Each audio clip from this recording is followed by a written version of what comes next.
this, the moment you think this is not the time, this is not where I see my future, right? This is not where I see my future. Then start looking, because it's easier to find a new job when you already have one.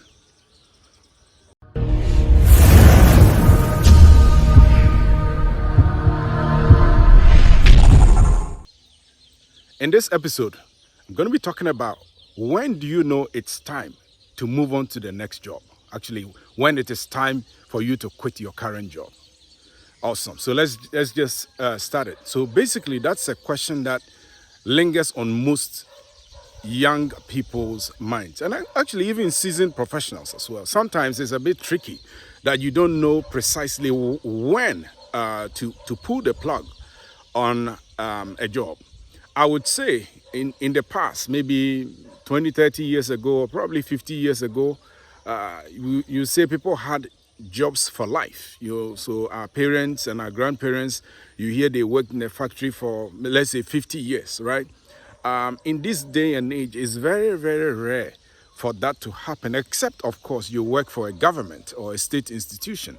But for most people, especially working in the private sector, a time will come that you may have to, either they will let you go or you may have to move on to the next. So if you're new to all of this, how do you handle that? Typically, I've always advised young people, or for instance, when I started my work, my professional work at my travel in England, I decided no matter what, I was going to stay there for 2 years before I even think of moving. And that's what I did. I stayed there for 2.5 years. And one of the things that I normally say is that, for me, if the workplace is great, why do you need to leave? If the work environment is awesome, you have amazing coaches around, good bosses, good managers, a place that you have some kind of career development going on, that you are learning a ton, there is no need to move anywhere. Except maybe family circumstances change. Maybe sometimes you have to move out of town, or sometimes for medical reasons, or anything, any other peripheral reason that you may need to leave, that you may consider to do so. But with that said, typically, I would say this is your measure. Most of the time, when you are new to any profession, any career, any industry, it takes a while to get a hang of things. So you have to stay there as long as you are learning. So typically, if you are going to a new company that they have new systems that you've never used before, by the time you get to know what you're doing, and it will be about 6 months to actually know the ropes of the job. Sometimes, if things are a little bit easier, if their systems are a little bit streamlined, you'll be able to probably learn these things within about maybe 3 months, 3 to 5 months. It's possible. But on the average, most companies have not got their systems properly streamlined. So they have very disjointed systems. So by the time you learn the systems, and also you get to know the people within the organization. So if you're working in, say, operations, and you need to deal with a marketing team, you need to deal with finance team, it will take a while to get to know people, and also it will take a while for them to get to know you. So 6 months, that's when you're starting to learn something, and then within about a year, then that's when you are starting to actually have a footprint in the organization where your impact is starting to be felt. So with that said, if you work in a company that by 6 months' time, the processes are so mundane that you don't even have to think to do your job, right? It's like you become almost like a processing line, a manufacturing processing line. That you go to the work in the morning. By 9 o'clock this happens. By 10 o'clock that happens. By 11 o'clock that happens. It's like your work is very predictable. It doesn't require a lot of thinking. It doesn't require a lot of creativity. It doesn't require a lot from you, but you've just mastered it to the point that it's become I would say, muscle memory to you. Then the next thing you have to look out for is, look, are there opportunities for me to learn more? Right? So let's say whatever job that you're doing, and you'll be able to do it so quickly. within the space of 6 months there's nothing more to learn. The next thing that I'll do is I will talk to my manager and say, look, sir, or madam, I started 6 months ago and I was bent on learning very, very quickly. So I think right now I've got a hang of things. So is there anything else that I can do to help? Maybe if anybody else is going through some challenges, that I'll be more than happy to learn something new and also offer my help to anybody that would need it, right? One or two things is going to happen. Your manager is going to see that you are a very fast learner, you are a very enthusiastic person, you are a go-getter, and you are a problem solver. You are looking to solve problems. Or they may interpret it as you are an overly ambitious person, that kind of thing. That, they probably have a negative connotation to that approach because they are a bunch of lazy people there.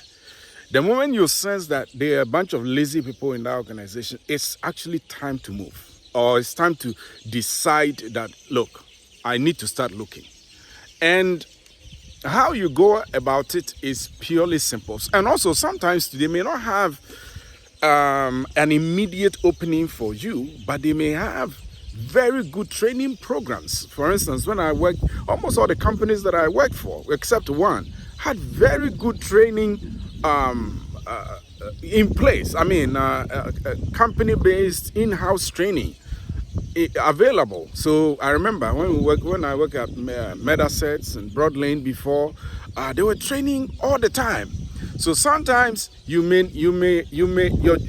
may not be the best for now, but there's amazing opportunity for you to learn other things within that organization.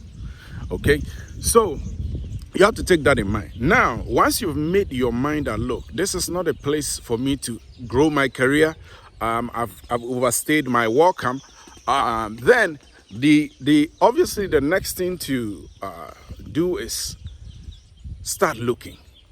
Right? Start looking. I got the shock of my life a couple of years back when I worked with a group of people that are like, wow, I really gelled with them. And there was one particular guy, it's like his behavior and his talk, he talked as if he was so loyal to the organization, right? It's like, wow, that's what he breathes, that's what he sleeps, that's what he thinks about all the time, his job. And I was very, very surprised when one day I came to the office to notice that this guy had put in his notice that he's leaving, 2 weeks notice. I was shocked, right? So and I'll talk a little bit about that instance in a while. So this is what I think you need to process. The moment you think this is not the time, this is not where I see my future, right? This is not where I see my future. Then start looking, because it's easier to find a new job when you already have one. I can tell you that for a fact. It's easier. It's just like getting a bank loan. It's easier to get a bank loan when you have a bunch of money than when you have zero and you approach a bank. You are not likely to get a loan, right? And it's the same. It's the same with career. It's easier to get a new gig or a new job when you already have one that is going. So you keep whatever you have. Make sure when you come to the work, your attitude doesn't change. You are giving your best. You are doing the best. Nothing changes. Nothing about you changes. You are giving your best. You are putting on a great attitude. You are putting on that spirit of excellence. You are putting on that extra, that extra mile that you always have to put in. You are giving enormous value at the workplace. Now, what you have to do is that you don't have to emotionally give anything away. Mentally, emotionally, don't let people know that you are fed up with this place and you are looking. Don't never do that. The people that you will discuss that with, they will go and sell you out very quickly. Even if you go for lunch break and people start talking about, oh, I'm looking for a new job, blah, blah, blah, blah, blah, or I'm not happy here, this manager is crap, this is that. This organization is the way. Never get involved in that kind of conversation. That could be a big trap for you. So never get involved. Even if you have an interview the following day, don't give nothing away. Don't say a word about your desire to look for a new job. Nothing. Zero. That's not going to come out of your lips, right? Rather, you keep doing what you're doing. And if that time for you comes for you to go for an interview, you just seek permission, take a day off. Sometimes companies have holidays or annual holiday allowances. So use one of your days and then just go for your interview and come in, right? So you go and then you sit at your desk, work as if nothing has happened. No, don't give nothing away, nothing. I want to emphasize that a lot because that is something that younger people who started career not too long ago, they deal with. It's like that sense of guilt that I'm leaving, so I'm not loyal. No. Don't think that way. Don't take it that way at all, because I've been very surprised that people that, if I remember, there was a time that there was this gentleman who was a senior vice president of one of the organizations that I worked for. He just quit like that. He just moved to a competitor. And nobody saw that coming. He just moved, right? Because people's circumstances change. So these same people that you are afraid of, that, should in case they get to know that I'm moving, maybe they will feel bad. Maybe they will feel, I don't know. Maybe they will feel very bad about me and me feeling guilty about it. These people, they don't really give a damn about you. They only care about themselves and their interests. It's not you that they care about, right? So take care of you, take care of yourself, take care of your future, take care of your family. That is the number one thing that you need to be thinking about. Don't think about your boss, don't think about the director, don't think about this, don't think about that. If situations were different and they were you, they would have moved quickly, right? It doesn't mean you're disloyal. Your loyalty is proven by your work input, right? And the fact that you wouldn't compromise on your standards. You give far more than you are paid for, right? The fact that you are a good employee, you relate to people well, you take good care of your clients. As long as you are you are working. One of the test of your loyalty is as long as you are working, you don't allow any distractions. You are not on the internet looking at other things that are not related to your job. If there are deadlines, you hit the deadlines. You not only hit the deadlines, but you actually finish your work before the deadline, right? And you are actually giving far more than your company is giving to you. I believe that is one of the greatest senses of loyalty. And then once you are lucky, or you have enough favor to get the interview and you get the new job, what you do is that make sure you don't burn any bridges in your old place. Don't look at people who treated you badly and just kind of brush it in their face that, you see, I told you, you guys are going to get rotten here and I'm going to the bigger and better place. No, don't do that. Don't burn any bridges at all. Don't burn any bridges. It's not worth it. The world is a very, very, very small place. And if you work in an industry that everybody knows everybody. I remember when I worked in healthcare supply chain in the States, I quickly got to know that especially in the healthcare supply chain industry, it's a very small world. Everybody knows everybody. Right, so word spreads very, very quickly within that industry, and this is a huge country, and yet the industry is kind of niched, right? That everybody, you work in healthcare, somebody who works at Pfizer, somebody who works at Johnson & Johnson, J&J, somebody who works at Medtronic, Ethicon, or Covidien, Medline, all these kind of big companies. Everybody knows everybody, right? Somebody who works at Kaiser Permanente, or any of these big health systems, Tenet Healthcare, Christos Healthcare, also everybody knows everybody around. So you can't afford to get your name smeared, right? In the same vein, I believe if you work in a bank in any African country, word will spread around. People know people.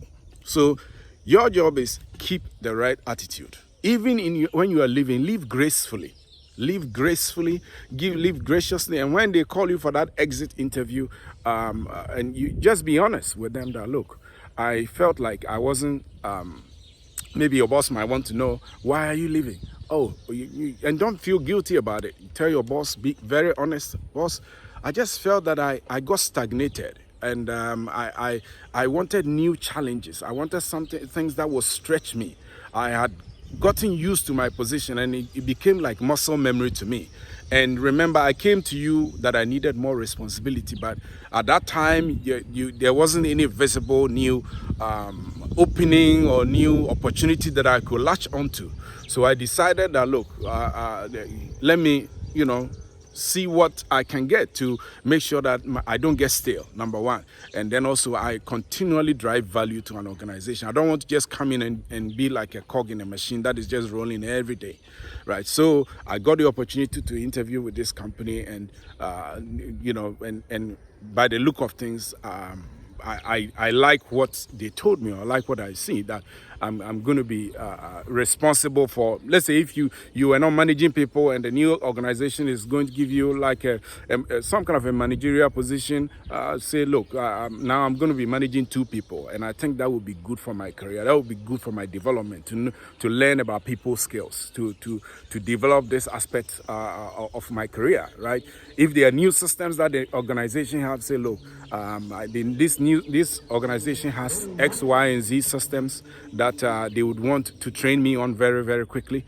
And I'm super excited to have worked here, because without here, I wouldn't have gotten the opportunity to be considered for that new role that I'm getting into. And I'm so grateful. I'm very grateful for all that I have enjoyed here. If situations were different, I don't think I would have moved. It's purely because I want to develop myself career-wise. It's something of that tune, right? And you do that, you never know. Maybe something may change. 2 years down the road, they may have a new CEO. 2 years down the road, they may have acquired, they may even get to the point of acquiring the company that you are going to. I've seen that happen, right? I've seen that happen. And the company that you move to gets acquired by your previous company, and if you burn people up, guess what? you're going to be fired. Or on the very first day that the acquisition crystallizes, you're going to be fired. So that's why I say it's never a good idea to burn any bridges. So I think that's about it. Let's speak again. Let's hook up again in my next episode. But before then, I have other episodes that I want you to enjoy like this. Thank you very much, and have a great time. Bye-bye.